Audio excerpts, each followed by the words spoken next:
Hi, Joy. Thank you for the introduction. And hello, everyone, and welcome to this panel from public sector to startup, hosted here at CogExtra's Govtech Special. As Joy mentioned, I'm Edward Elliott. I'm head of growth here at Public, and we're really excited in this session to be looking at public entrepreneurs, founders of startups that have come out of the public sector, or entrepreneurs who are pioneering technology within government. What kinds of challenges are they solving? What barriers do they face? And how do we see this sort of fast emerging trend continuing over the next 2 to 5 years? To discuss these topics, I'm really excited to be joined by a fantastic panel. Lydia Yarlett, as already mentioned, a former and current doctor and now co-founder of Pando Health, a communication tool helping doctors and other public services as well communicate faster, more easily, and more safely. To be joined by Abhi Namani, one of the founding team of Code for America, former CDO for the city of Los Angeles, a civic tech lecturer at the University of Chicago, and current founder of the Public Innovation Academy. By Louise McMenemy, a surgeon lieutenant commander within the Royal Navy, and a recent fellow of the Percy Hobart program, supporting Navy personnel to develop entrepreneurship and innovation skills.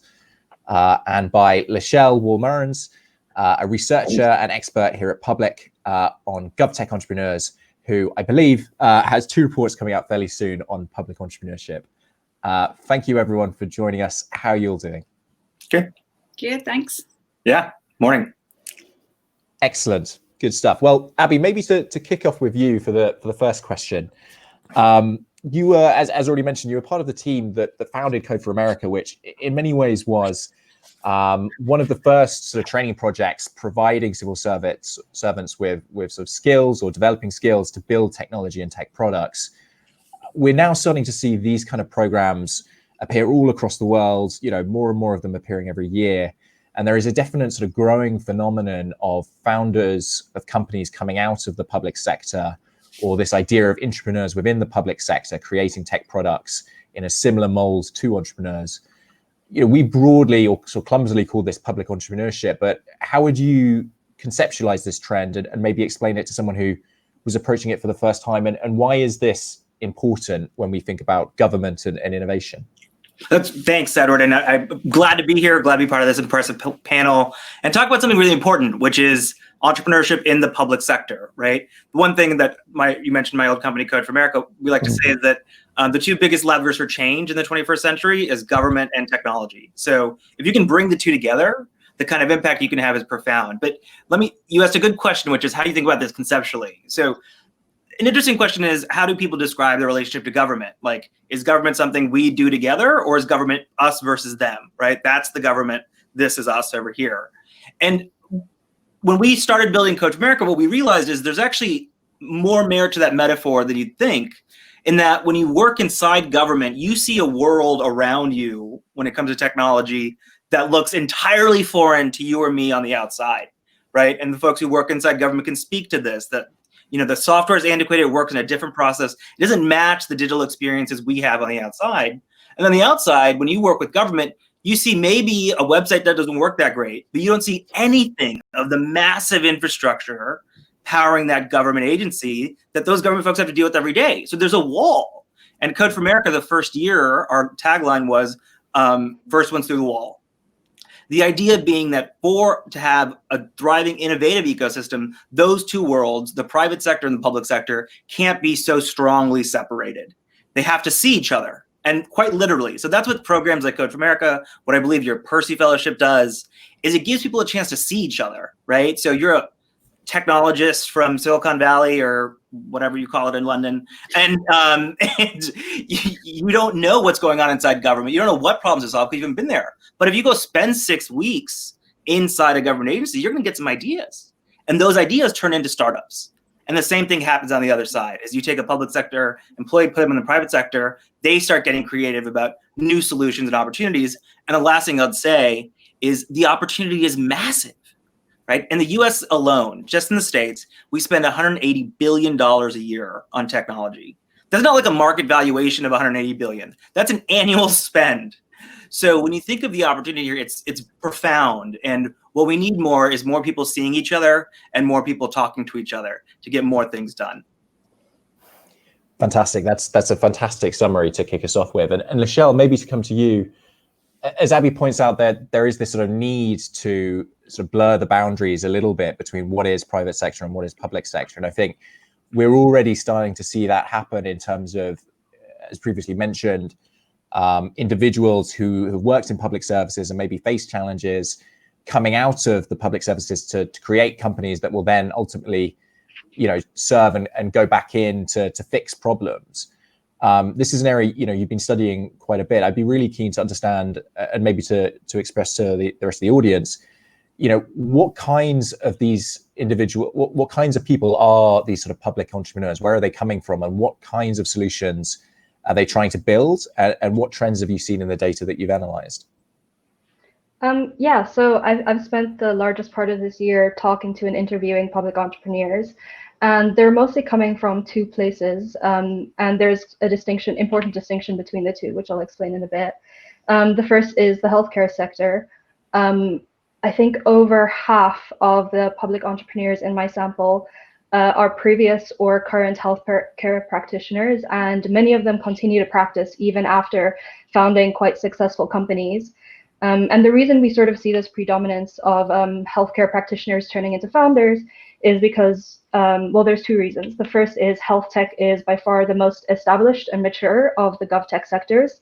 So institutional investors widely recognize it as a viable industry. So there's a lot of capital and support from the private sector. But this is also matched by support from the public sector. So for instance, within the NHS, there's many innovation programs and programs specifically targeting practitioners who want to become innovators or entrepreneurs, such as like the NHS Clinical Entrepreneurs Program. And we don't really see this throughout the rest of the public sector. So the second group is defense. And what's interesting about defense, and this sort of speaks to the kinds of solutions and problems these entrepreneurs are addressing. So in defense, about 86% of public entrepreneurs coming out of the Ministry of Defense go on to build tech startups in sectors unrelated to defense. So they're not actively trying to solve the problems they faced operationally in their day-to-day job, whereas this was the case for healthcare practitioners who mostly take their experience on the front line and then turn that into a healthcare startup. So those are sort of like the two origins we see in terms of public sector entrepreneurship. Fantastic. And in some ways, our panel demonstrates that quite nicely between Lydia and Louise. Lydia, to come to you, you are a clinician and a doctor, and you've also now founded a company, or say a number of years ago, you founded Pando. It would be really useful to get your view on, what were the kind of key challenges that you face in terms of making that transition between public sector to founder, and where do you think it has benefited Pando in some ways to have that experience that you've got from within inside public services? Yeah, sure. So I think I would have to echo what Abby said about there being a wall that we need to work on breaking down. But I'd say that also exists as a mindset difference. So moving from a very, very regimented system where there's a great deal of emphasis on hierarchy, risk-taking and experiments are generally discouraged. And obviously that's particular to healthcare, but significant across most public services. It's actually quite difficult personally to enter that realm of, okay, well, the more mistakes we make, the better, as long as we're learning from them. So I think that was a personal challenge for me. I'd absolutely agree that there needs to be more mixing and an opportunity for people to have portfolio careers. And I feel very privileged to still continue in my role as a practicing clinician and still remain in my role as a co-founder of Pando Health. I'd say in terms of the trend of people identifying problems within their workplace and taking that forward to build a startup, some other project or innovation, that's a really amazing route to creating something that's truly valuable to the user, because you yourself are the user. And I think both the experience of myself and my co-founder Barney really helped us to work out what is this problem with clinical communication that we're trying to solve. And it's actually grassroots frontline staff that really know what these problems are and what they look like and what a solution might look like, or at least how to approach that. And I think people slightly higher up in the managerial chain probably don't know exactly what's required or needed. So I guess that was the main advantage of us coming from the NHS. I suppose that because there is such a divide still between the public and private sector, and such a kind of suspicion around what the private sector is doing, and it's trying to sort of infiltrate healthcare and hospitals, I think it did help that we were both practicing clinicians. I guess what I'd say on that note is there are, exactly as Lachelle said, plenty of programs for encouraging entrepreneurship and innovation. I think that's a great start. But I think what we also have to be mindful of is that scaling is still extremely difficult within the public sector. Whilst Pando, for example, has scaled pretty well at a grassroots level.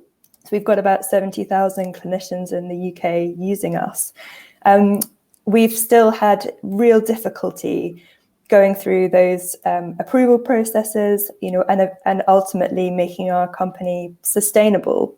And I think that if we're to not only continue encouraging people to enter that first piece of the pipeline, seek and gain VC investment, for example, and create something that actually has a future, then there's an awful lot of organizational change that needs to happen first. Yeah, I think that point of scale is so key, and I think it's one we should return to in the panel, because I think it's something all of us can, well, I'm sure we'll have views on. But Louise, to come to you first, there's almost a sort of flip side of the coin here, which is there are entrepreneurs, or sort of who we think of as innovators in some ways, as founders who create companies, raise investment from VCs, and take their startup, in a sort of Facebook-like trajectory, But there's another side here, which is entrepreneurs, and it's individuals who work within the system, who maybe receive funding or support or resources from the departments that they work within.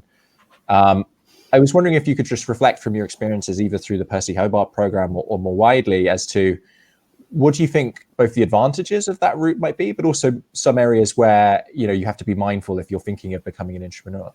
Yeah, thanks very much, Ed. So I represent the joining of Lachelle's two groups, because I work in defence and I'm a doctor. So as a military doctor, I can definitely attest to what Lachelle was talking about. I think what we highlight here is the consistent theme that's already been discussed by the other panel members, that everyone's talked about individuals who understand the areas they work in and develop technology to help in that area. They know the area best and can sympathise and empathise with the problem, and are able to provide solutions to improve working environment for their colleagues. And so that's one of the advantages of being an entrepreneur. You really understand the problem you're trying to solve and understand the pain points within the large organisation that you work in. And you also have an organisation around you to support you with the development of the idea, and potentially access to investment to progress the idea, with a lot of the personal risk associated with startup culture already removed. I mean, there are clearly disadvantages of being an entrepreneur working in a large organisation, all of the red tape and the slow-moving system. But organisations like the Royal Navy that I work for are really relishing the challenge of developing mechanisms to try and bypass the institutional systems to enable transformation at pace. And I think transformation has to be driven by those working within the organisation. Individuals have good ideas to come up with within the areas that they work in, to try and increase efficiency and to try and have ideas that improve the economy they're working within. So an example of this within the Royal Navy is the development of the My Navy app. It's a relatively new product for us, and it puts information about the service person's employment in the organisation, in the Royal Navy, onto your own phone. Now, I know that doesn't sound particularly revolutionary, but for an organisation that requires so many layers of security, this really is a breakthrough for us. Service personnel direct access on their phones, the details about pay, their career, expenses, and increasingly their health, which is the area that I'm working within. And it really empowers the service personnel, and it's spearheaded by service personnel, which is the really important part of it. They know the areas which are priority, and they understand the experience for people. And this model allows people to drive and lead forward innovation ideas, ensuring that the military personnel are at the centre of that. So training is required, which is what the Percy Hobart Fellowship empowered me with. And then you clearly need to ensure that people are employed within those areas once they've been given those requisite skills. If you don't employ them in those areas, they will leave and you won't have those entrepreneurs within organisations. But the Royal Navy are really leading the way within the MOD with this, with things like the Percy Hobart Fellowship and other examples of that. I think Louise has almost, preempted the question which I was going to ask, which is to open up to the rest of the group. If you had recommendations or you asked to give recommendations to a department or maybe even a government as to, on the one side, how do you sort of foster the sort of ground level of entrepreneurship or intrapreneurship? And then Lydia, to return to your question of actually, once you've done that, how do you scale it? How do you make sure this transformation sticks, actually grows? What would be the sort of first few bullet points of recommendations you might give? Abby, maybe to come to you first. So the funny thing is, I've actually written that up, so I'm happy to just send that. Well, for American cities, I should say, not just the Royal Navy. But it's a really good question. Because what happens is, and this is it's interesting about working in the public sector, I'm curious if my other panelists agree, is that you think government's this one big thing, but in fact it's a lot of little things that all connect together, sometimes well, sometimes not. But what that ends up meaning is that when you do something well, you figure out, say, how to hire good technical talent. That's a big challenge, right? That's something a lot of other agencies can use. And so what I've seen myself in my career is that kind of waterfall effect where a city will like build a digital services group, for instance, right? To build something like the My Navy app, which sounds wonderful, by the way. I mean, putting together data just in one city is hard. For the whole Navy, that's amazing. So the one hand, you get these skills, you might help share those with people. And so that way, what the best practices become more standardized, and then you can start seeing how different agencies are doing at that. Did that make sense? Sorry. No, I think it definitely does. And I think it speaks to that kind of almost cross-departmental or even cross-public and private sector collaboration, which at the moment, we've talked about a wall between the public and the private sector, but that wall can also exist between different parts of the public sector as well, which definitely, is something we should aim to tear down. Lydia, sorry, let me just then to finish off my point then is what needs to happen again, it's kind of my running theme is people need to talk to each other more, right? So then what needs to happen is the personnel department, if they figure that out, they need to call the personnel department in the Royal Army and then tell them how to do good hiring as well, right? So, and I think our responsibility as public entrepreneurs, both inside and out, is to make those connections, right? Is to see those opportunities and just write that email because it could have a huge effect. Totally. And Lydia, to come back to you, I'd be really interested on the points of scale that you mentioned of, an idea exists, a fantastic solution. How do we start to create that level of communication that we've just talked about of people talking to other people and spreading? Are there any recommendations you might make that are maybe slightly more formal in terms of almost sort of policy direction or systems that are being put in place that you've seen where actually this has worked well for other companies maybe or other sectors? Yeah, sure. So I think it's very interesting, the comparison between the Army and the health service. And actually the Army are one of our biggest clients at Pando. So we provide secure communication. It's funny, as Louise said, what we do is actually incredibly simple. We allow people within an organization to find each other easily and share information. So in our case, that's patient information. And that's vitally important in healthcare, as you can imagine, and still very, very difficult for clinicians. So they're still reliant on bleeps and pages, which the government have committed to get rid of by 2020. We'll see how that goes. And I guess in answer to how that could be made easier, there have been some things that have been really difficult for us as a company, as a small company with a small team and relatively few resources in comparison to the companies that are normally procured by the NHS. So, for example, we have been approved on a clinical communications framework. So this should allow trusts to select a product that they want and procure it from central NHS funding.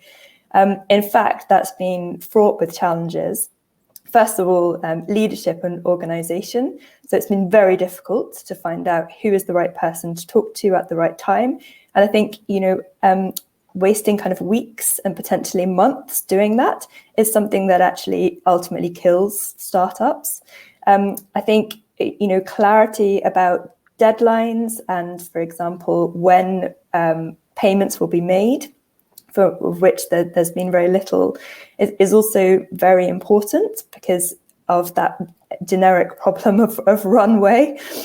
So I think dealing with the NHS is a real challenge for startups, and that's a shame because there are an awful lot of, as Michelle says, really interesting health tech companies out there that have great solutions to offer, or potentially great solutions to offer. And I think that's another point. Like, there has to be a way of testing rapidly what's going to work and what's not going to work within an individual organization, and then allowing a company to respond to that feedback, iterating on it, which is very hard at the moment because there's this idea that you must procure something that is finished, that is fully iterated, and that has all the bells and whistles that you want at the time that you buy it, which is actually not really how software ultimately works.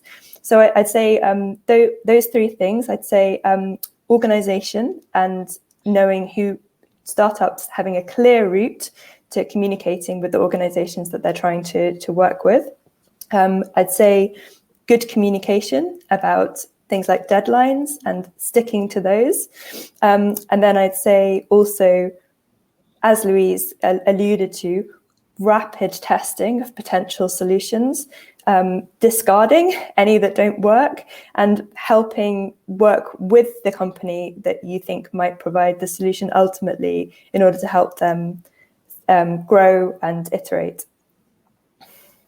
I think those are a fantastic series of suggestions, and I can just see, Abby, you've linked in our chat an article. Is there anywhere other people who are listening in might be able to find that? Is there a kind of Twitter page that they can find you? Just at Abby Namani, and I'll put it right there right now. Fantastic. Michelle, maybe to come to you and to move the topic of conversation to one of skills here. Programs like the Clinical Entrepreneurs Program within the NHS and some of the programs that Public has run look at trying to provide public sector workers with the skills to start building technology and building companies.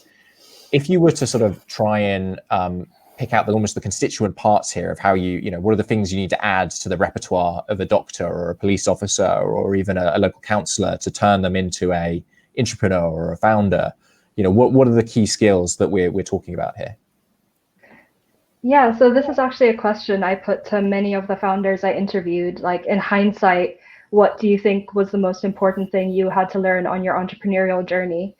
And then there is the set of hard skills, which is you need some basic finance capabilities. You need to do your accounting to keep the business running, and then tech skills to build a tech product. But in most cases, it's better for them to partner with someone. So individually, I would kind of want to re-emphasize the point Lydia made early on, is that it's really a mindset change that has to happen. They have to get used to being their own boss, setting their own course of action, not working in a highly structured, risk-averse environment is the first. And the second is, and this is more applicable to entrepreneurs than intrapreneurs, is they have to learn to differentiate between a good idea that solves a problem and a commercially viable idea. And sometimes those are the same thing, and then you have a great business, but that's not always the case. And that's often a big stumbling block for many public sector entrepreneurs. Fantastic. As we head into the last 5 minutes, I'd like to sort of cast forward with these last few questions. As we mentioned at the beginning, this is a sort of emerging trend of individuals who are either creating companies having left public services or creating companies as entrepreneurs within public services. And I think we're almost starting to see the kind of two terms of what it means to be a public sector worker and what it means to be a founder starting to get blurred as we see more entrepreneurships in residence within departments, or even individuals who are being seconded out of government to create companies. I kind of want to ask, as we cast forward sort of 2-5 years, as most of us think this trend is going to continue, what do we think this landscape will look like? You know, what is the journey we're heading on, and where do we think this kind of piloting of innovation for public services will start to head? Does anyone have any thoughts and want to jump in? Yeah, I think that we'll see that user-driven innovative ideas will become more commonplace. I think for something like defence, with the announcement yesterday that we're going to have 4 years worth of funding, that will really help us to make decisions on what we're willing to take risks on and not willing to take risks on. If you only have 1 year of funding, you're very risk averse because you're worried about that pot running out within that year. If you can forecast out to 4 years, that's really going to help us. So I think user-driven tech will become more and more commonplace. Organisations will work symbiotically, or they will manage to maintain our own individual identities. Like Abby was talking about, there's going to be the need to be able to discuss between different identities within organisations. I think that will become more and more common as we move forward. Fantastic. Does anyone else have any thoughts here of what we can expect over the next 2 to 5 years? Yeah, I'll just jump in and say on two sides of it. So I think one, if we're effective, we'll start to see meaningful new growth of talent within public sector entities, right? Either measured by current employees developing new skills or new people getting recruited there. And I think that's gonna be really excited to see. But on the flip side, again, I come from a small town in the Midwest in America. We can't hire a chief data officer here. And so how are cities like that gonna get access to the kind of innovation that you guys are doing at public or through the fellowship or in your different organizations? Well, it's gonna be through new businesses, as we just discussed, viable businesses that can scale. But one thing I'll just flag and then stop talking is I think what's going to happen in the next 2 to 4 years is we're going to find a new set of investors for these kinds of companies that are non-traditional VC, because we're not in public sector, probably not going to have the same kind of returns that you'll see in other spaces. This isn't Facebook, but you'll see good, solid returns. And I think what we're going to see, which is going to be great, is people who've been successful, like some of the folks on this panel, who've been successful in their public entrepreneurship, start to give back and fund other entrepreneurs at a different type of pace than venture capital typically expects. And once we get there, my friend, I think we'll be in a really exciting spot. I think that you're definitely true. And I almost, Lachelle, to come to you, because I know you've thought about this a little bit, is do we think we'll ever enter a world where government in itself is an investor and is a prominent backer of its own solutions in a way? I really hope we do. And I think it would be great if we start to see these sort of entrepreneurial training programs paired with funding, so to really invest in these ideas and develop them. And I think that's sort of the missing piece of the puzzle up to now. So I very much hope we move in that direction. Fantastic. Well, maybe that is a good place to wrap up. I just want to finish by saying a big thank you to all of the panelists. Abby in particular, I know you've woken up a little bit early and soldiered through amicably through this panel. A big thank you to all of you.